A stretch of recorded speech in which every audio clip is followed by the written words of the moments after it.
2023 Formula One season is going to have a lot of drivers under pressure. Here are the top 5 drivers that will be under pressure the most. We'll start things off with number 5.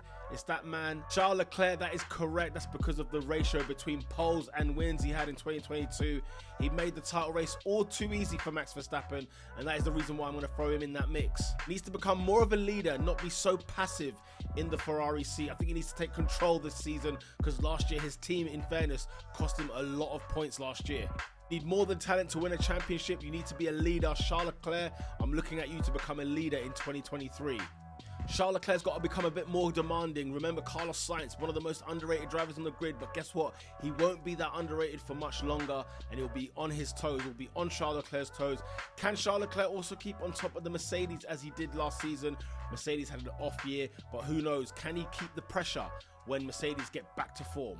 Number 4, the person who I think is most under pressure as well will be Mr. Sergio Perez. That's right, Red Bull's number 2 driver. He was clearly number 2 driver last year. The reason I bring him into the mix, did you know, ladies and gentlemen, that the gap point between Max Verstappen and Sergio Perez was larger than Danny Ricciardo and Lando Norris? That is absolutely astonishing. That is absolutely correct as well. When you consider the kind of car that Sergio Perez has, the Red Bull, the best car on the grid, it was one of the most dominant in Formula One last year, but yet the points gap was far too big, and he did finish behind Charles Leclerc, only just, but nonetheless, finishing 3rd in the championship, you might think is a little bit of a disappointment. He had a great start to the season, he had a poor middle, and he had an okay, decent ending. But next season, I'm sorry, Sergio Perez, you're going to be in my list in the top 5 of the most under pressure driver in 2023.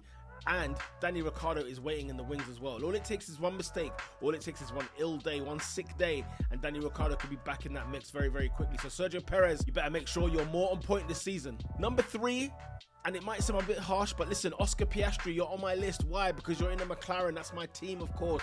But also, can he get points better than Danny Ricciardo last year? Can the gap be smaller than what Danny Ricciardo and Lando Norris had last season? I mean, look, Piastri, rookie, he's coming into the season fresh, and really there shouldn't really be that much pressure. But if you see what McLaren has been going through over the last couple of years, especially with number 2 driver Danny Ricciardo, he did not really live up to the billing. Lando Norris has been pulling up trees and made Danny Ricciardo look even worse. Don't get me wrong, the McLaren car might not be the best suited for either driver. It might not be up to form, up to scratch. However, Lando Norris managed to squeeze everything he could out of that McLaren, and Danny Rick simply could not. Oscar Piastri has to come in there and at least bridge the gap between Danny Ricciardo and Lando Norris. It's pressure because it's his first year in Formula One, and already we're asking him to do something in particular, and I don't think the McLaren car is going to necessarily give him, you know, the best opportunity, but he will have to try and do something like Lando Norris is doing, and that's squeezing every ounce of juice out of that McLaren car.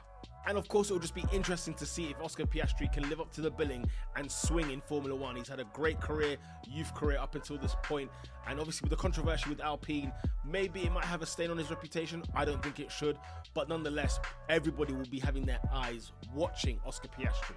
Number 2 on my list is Pierre Gasly. That's correct. He's now moved to Alpine. If you remember, ladies and gentlemen, is this the last straw for Pierre Gasly? That's the question I really have to ask all of you guys, because he's had a great stint at Toro Rosso. He went to Red Bull, didn't really fill up to the billing. He then went back to Alpha Tauri, formerly Toro Rosso, and did okay. Last year, however, was a bit of a poor season for Pierre Gasly, in my opinion.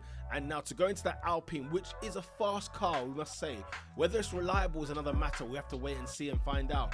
But if Pierre Gasly can really squeeze something out of that Alpine, we need to see performances. We need to see him challenging Esteban Ocon, who did very well last year. Remember, he finished above Fernando Alonso. So Esteban Ocon is no joke. He's no mug in Formula One. Pierre Gasly, the pressure is now on him, because I think it's now or never. If this doesn't work, I think Pierre Gasly's Formula One career will come to an abrupt end. He is my number 2 pick for the most under pressure driver.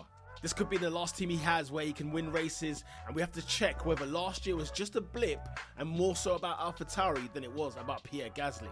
Number 1 on my list, ladies and gentlemen, Yuki Tsunoda. Once upon a time, very exciting in Formula One, and then things have just petered out. Things have gone from bad to worse with him, and he's kind of stayed sort of irrelevant in Formula One. We do like him, we love the character that he is, but listen, if he's not got the pace, if he's not in the points, if he's not giving some integrity to that AlphaTauri, then we've got to be asking some questions.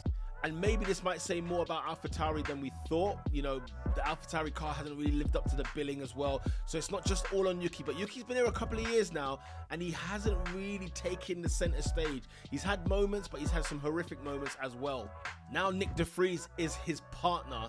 He has to take lead in that AlphaTauri. That's the number one thing, because remember, Nyck de Vries came into that Williams last season and he got points on the board in that Williams, and now he's going to be going toe to toe with Mr. Yuki Tsunoda. Tsunoda is under big pressure. If Nyck de Vries does well next season and Yuki Tsunoda flops the base, he will be in big trouble. Those are my top 5 people that I think are under pressure for the 2023 season. Let me know your thoughts in the comment section down below. Who you think should be under pressure? Who have I missed out on this list? And who the hell should I take out of this list in your opinion?